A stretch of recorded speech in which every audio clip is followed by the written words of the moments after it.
New SC certificate নিয়ে গুরুত্বপূর্ণ update. নতুন এসসি সার্টিফিকেট বানানোর জন্য কী কী ডকুমেন্টস লাগবে ডিটেলসে দেখাচ্ছি, তো দেখে নেওয়া যাক। 1 নাম্বার হচ্ছে online form, 2 number birth certificate, 3 number Aadhaar card, 4 number voter card, 5 number residential certificate, 6 number photo লাগবে,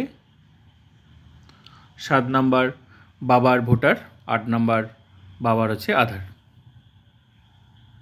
ক্লিয়ার?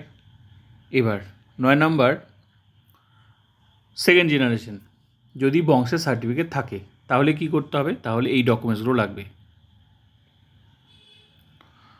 9 নম্বরে পিতার পক্ষে জাতি শংসাপত্র, বাবার পক্ষের কাস্ট সার্টিফিকেট। 10 নাম্বার বংশ তালিকা। 11 নাম্বার হচ্ছে ভোটার কার্ড বা ডেথ সার্টিফিকেট, মানে এটা হচ্ছে বংশ স্থাপনের জন্য প্রত্যেকের ভোটার কার্ড বা মৃত্যু সার্টিফিকেট লাগবে, ডেথ সার্টিফিকেট।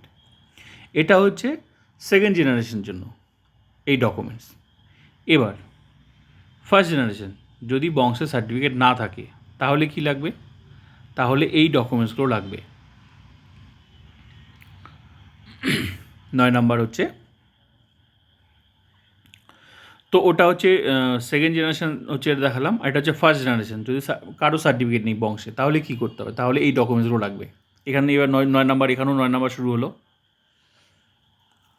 তো 1950 সালের আগের জমির প্রমাণ অথবা অন্যান্য সরকারি কাগজ ডকুমেন্টস দেখাতে হবে, সরকারি ডকুমেন্টস, যদি ওটা হচ্ছে বংশে কারো সার্টিফিকেট না থাকে ফার্স্ট জেনারেশনের পক্ষে। 10 নাম্বার পঞ্চনামা। 11 নাম্বার কাস্ট সার্টিফিকেট, নিজের এলাকার একই কাস্টের দুজন ব্যক্তির কাস্ট সার্টিফিকেট ও তাদের ভোটার কার্ড, আধার কার্ড প্রমাণ আর কি।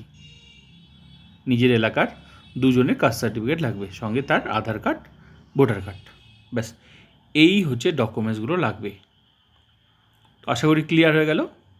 এই সমস্ত ডকুমেন্টসগুলো হচ্ছে নতুন এসসি সার্টিফিকেট বানানোর জন্য লাগবে। তো ভিডিওটা ভালো লাগে like, comment, subscribe and share.